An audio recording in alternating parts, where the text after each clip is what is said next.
At 4 a.m. on a cold night in January, the Cleveland Browns deplaned from Denver fresh from a harrowing flight and painful defeat in the AFC Championship game. The frustrating loss didn't dampen the spirit of over 400 frozen fans who braved both the elements and early morning hours in tribute to their local heroes.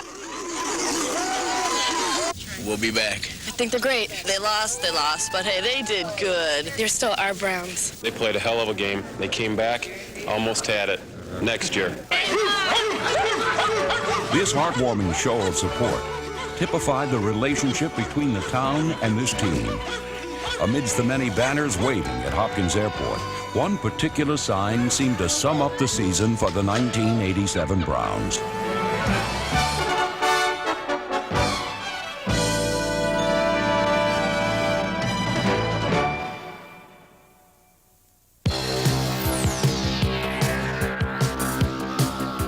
The home opener brought the season's first win as Cleveland parlayed an impressive blend of defense and offense into a romp over arch-rival Pittsburgh. Bernie going to try and run. Now fires. Pass is caught for a touchdown. Gerald McNeil. All right, Ice Cube. The key to victory was a new look on defense, the Browns' version of the Bears' 46. It controlled the game.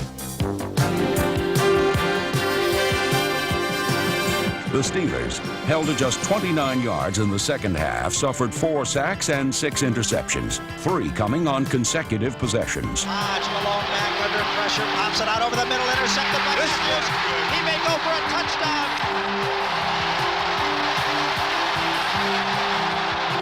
Clay Matthews. Matthews' touchdown was the topping to a great day. A successful debut for the Bear defense, and the Steelers' 6th straight loss in Cleveland, 34-10. 80,000 fans screamed for more.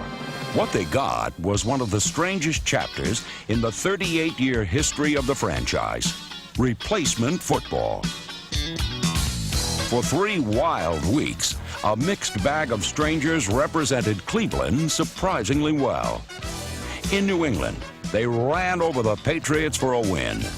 7 days later against Houston, the replacement Browns could manage only a single touchdown, losing to the division-leading Oilers by 5 points. The next week, Gary Danielson rode to the rescue with a near-perfect performance against the Bengals.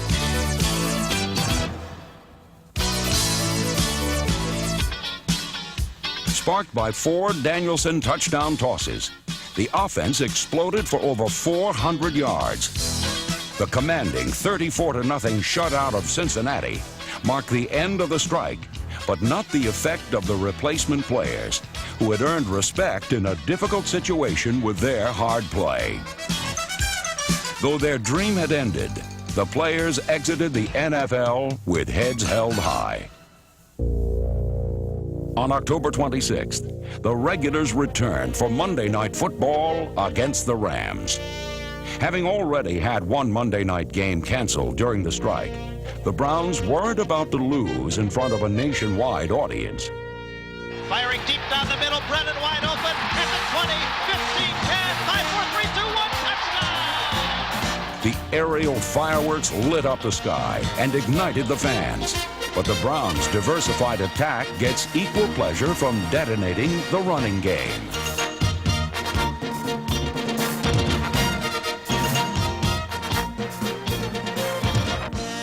The Browns' top-ranked dog defense unleashed pyrotechnics of its own. Safety Felix Wright, number 22, showed the entire country what he could do with interceptions of 40 and 68 yards. 10, Everett to throw with time, firing on the right side, intercepted by Felix Wright. He's going to go all the way for a touchdown. Felix Wright, second interception of the game.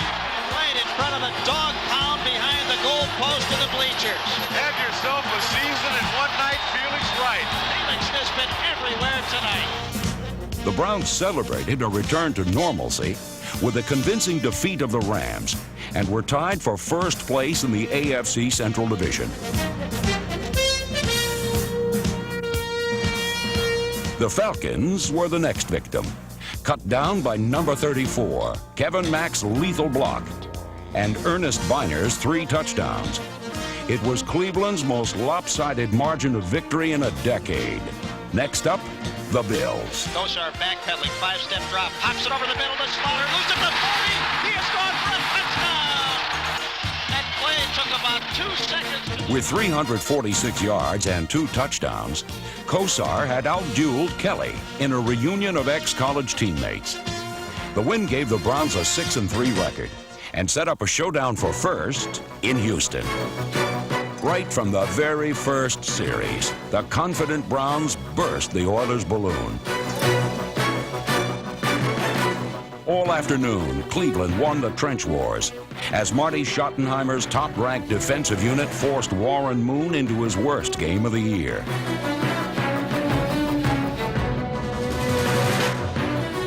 In what was advertised as a showcase for the Central Division, the Oiler offense was dismantled to the tune of a half a dozen turnovers. It included a record-tying performance by cornerback Frank Minifield, number 31. With his mano-a-mano chip-on-the-shoulder style, plus sheer flat-out speed, the All-Pro cornerback stole 3 Houston passes. The ground game pounded up and down the Astrodome carpet with the subtlety of Kevin Mack taking a tackler head-on. Offensive line is doing a super job. Kosar turns, fakes a handoff, gives it to the second man through. Viner with a big opening. 5, 4, 3, 2, 1, touchdown! The mismatch also featured the youngest starting quarterback in the NFL, executing the Oilers with a season-high 457 yards and an overwhelming possession time of 43 minutes.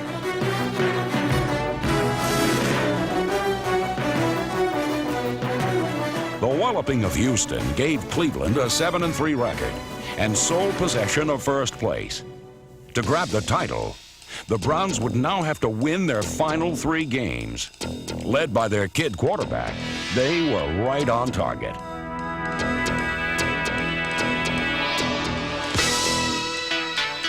Long count by Kosar. Backpedaling. Throwing on the left side for Slaughter. He's open. Touchdown, Browns! Kosar's 4 touchdown passes paced a convincing win over Cincinnati. Against the Raiders in the Coliseum, he was even better, continuing his hot hand with 21 completions in 32 attempts for close to 300 yards. In one of his most impressive performances as a pro, the youngster riddled the Raiders' secondary.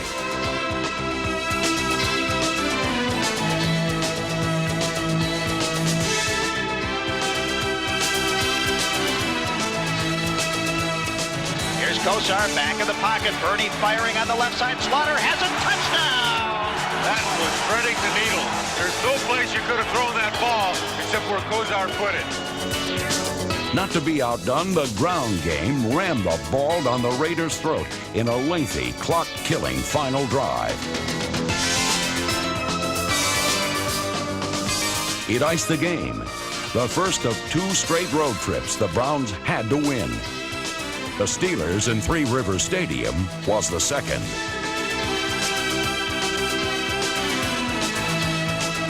For the second straight week, Cleveland's running attack controlled the tempo of the game, and an opportunistic defense snuffed out the Steelers' final hopes of attaining the playoffs.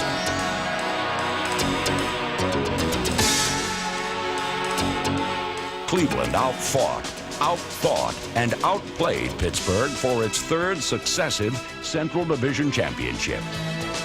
Ding dong, the jinx is definitely gone. The gun sounds, and the Browns have done it again for the 3rd consecutive year. They are the AFC Central Division champions. No backing in for Cleveland in 1987. They have earned it. We knew we'd have to go and work for it. We knew that nothing would be given to us, and we expected to have a fight towards the end, and I think it helped prepare us for the playoffs by having to face the pressure, really, of a stretch drive.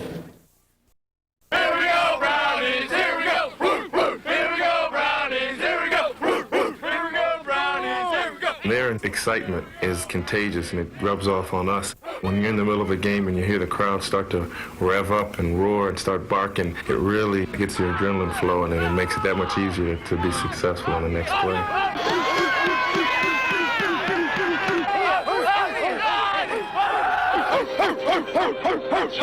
When Hanford Dixon coined the Dogs nickname several seasons ago, he couldn't possibly have envisioned the colorful cast of canine characters that would come barking into the stadium. Nor could he have foreseen the effect it would have on his teammates.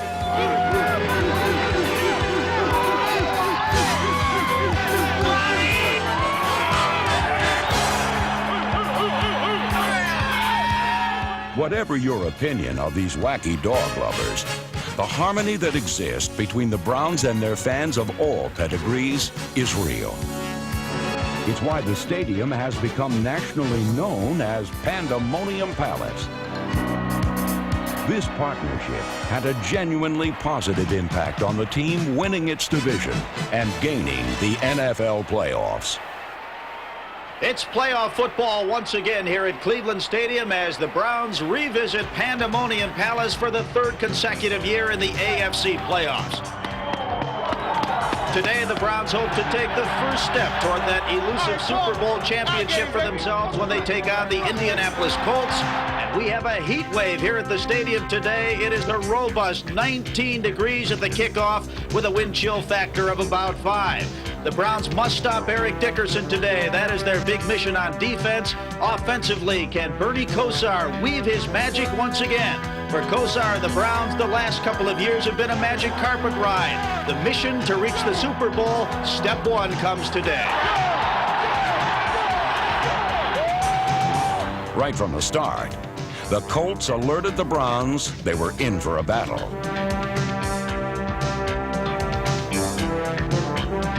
In the first half, Indianapolis answered each Cleveland score with one of its own. Then the Dogs dug in and stopped Eric Dickerson dead in his tracks. For the third time this season, the Browns held the superstar under 100 yards. Dickerson and his teammates had nowhere to run, nowhere to hide.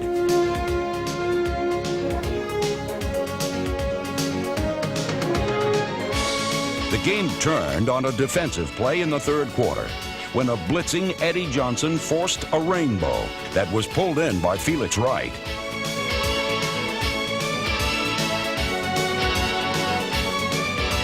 The crucial turnover unleashed the Browns' attack.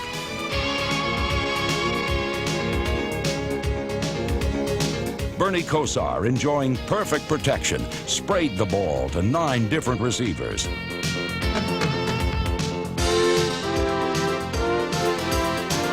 For the rest of the game, it rained Cleveland points. Kosar backpedaling, looking over the middle with time, firing. It is caught at the 2-yard line. Fighters in for a touchdown. He comes to play every week. Kosar put the ball right on the number. On this first plateau of the playoffs, Cleveland scored 38 points against a team that had previously allowed just 15 per game. Throwing deep down the middle, Langhorne wide open, got the ball at the 5, rolling at the 2, gets back up and he scores! Reggie Langhorne scores on a miraculous catch and run! The icing on the cake. Appropriately, Cleveland's dog defense served up the final treat.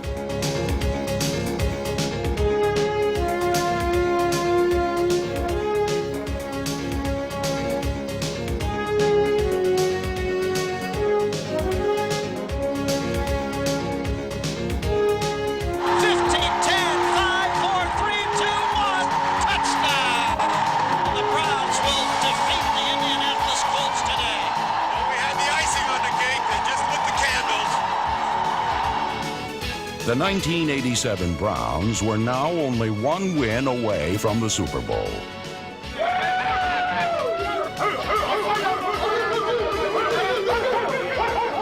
As I told you, men, when you work as one,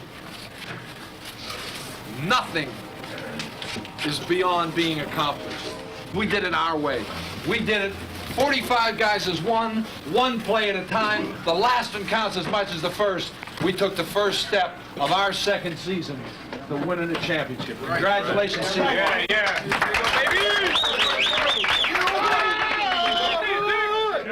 We're 4 quarters away from the Super Bowl, and Denver stopped us last year. We'll be prepared to do whatever it takes to get to that final step. From Mile High Stadium in Denver, Colorado, it's the rematch the Browns have long awaited.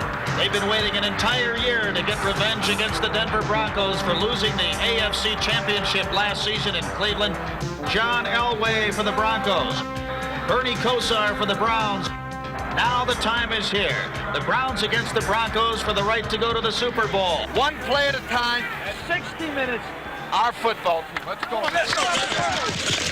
Kosar backpedal. Firing. Caught by Slaughter over the middle. It's popped loose and intercepted by the Broncos.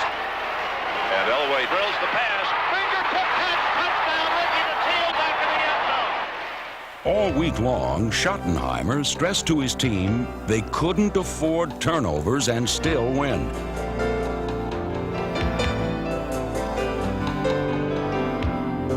The Browns lost the ball on their first 2 possessions.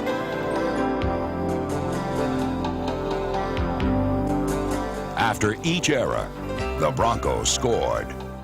You guys are coming apart! This has really been Murphy's Law time for the Browns. Whatever can go wrong, will go wrong, and has gone wrong. And the Browns have greased the skids with lots of mistakes on their own behalf. Cleveland had dug a huge hole, but refused to be buried. Bernie Kosar audibilizing at the line of scrimmage. Kosar takes the snap and backpedals, being blitzed. Firing over the middle. Langhorne has it for a touchdown. The Browns beat the blitz, and they are still alive here in Denver. We on our way, baby. We on our way. Here's Elway retreating to the 9-yard line. In trouble. Dancing around. Breaks free. Back at the 5. Firing. It is caught by Jackson at the 25. Breaks a tackle. Gets a first down at the 35, 40, 45, 50. He's going for a touchdown.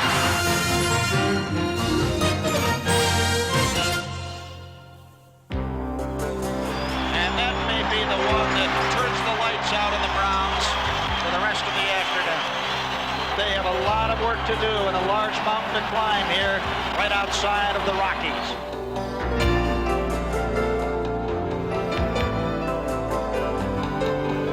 It was time for the team to quit beating itself. Time to buckle up the chin strap and on the charmed arm of Bernie Kosar, turn a rout into one of the most memorable comebacks in playoff history.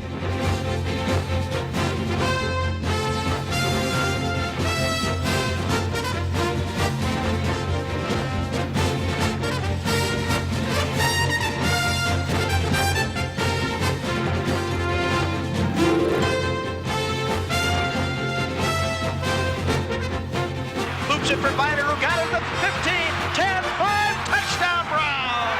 Biner sneaks across the goal line, and the Browns are alive and kicking in Denver. Ernest Biner's playoff numbers are mind-boggling. In 2 playoff games, that is Ernest Biner's 6th touchdown. He comes to play. Kosar goes with a long count, firing over the middle. Biner has it at the 45, breaks away at the 50, into Broncos territory. A perfect over-the-shoulder catch by Ernest Biner. Perfect touch on the football by Bernie Kosar. He put that ball just outside of Ernest Biner where he could put his hands out and catch it. Big 3rd down play. 53 yards, and suddenly I hear some whooping in the stands. Due to Biner's insurmountable will and Bernie's unstoppable touch, the Browns were poised to tie the game. Bernie's back to throw, fires, touchdown Slaughter! On a slant in, the Browns are within a point of equalizing matters. We got one going now. In the mile-high atmosphere, we're a little bit short on breath.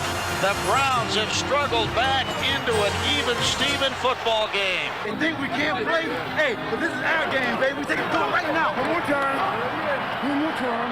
Right now. Right now. No way. With 3:53 remaining, the Browns took the field for their final drive.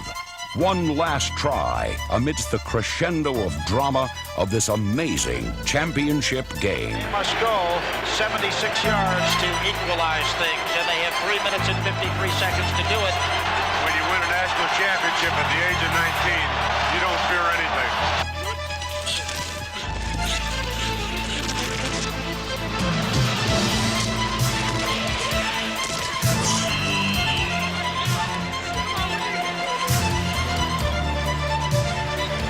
The Browns stage a monumental march. Time for the comeback kid from the comeback town to put it all together again. From the 8-yard lines, Kosar reaches under center Greg Riccozzi. Hands off the Biner on a draw. Biner inside the 5 to the 4 to the 3 to the 2. He fumbles the football and the Broncos have it, I believe. Oh my goodness. Doesn't seem fair. Let's wait and see when they unstack. There's a big pile up and Denver has it at the 2-yard line. Ernest Biner has played his heart out to have that happen. Unbelievable. No apologies or excuses have to be extended. He was so close to getting in for a touchdown, and there can be no consoling Ernest Biner right now. Perhaps it just wasn't meant to be. It was a game that left you breathless. A game that broke your heart. For the second straight season, Cleveland fell short in the championship game. This time, a scant 3 steps from their goal. I think that it's going to bring us back even stronger. I don't have any question in my mind that this is going to continue to galvanize our football team and put us in a position we're going to continue to improve and be a better football team in the coming seasons. If anything, it just created an appetite for what lies after that, which is a Super Bowl. And having made that, I know personally I won't be satisfied until we get to the Super Bowl and win it. Whatever it takes and whatever we have to do, in our mind, the ultimate goal is to win the Super Bowl. It's not to be in the championship game. It's not to be in the playoffs. It's not to play in the Super Bowl. It's not to be all pro. It's to win the championship.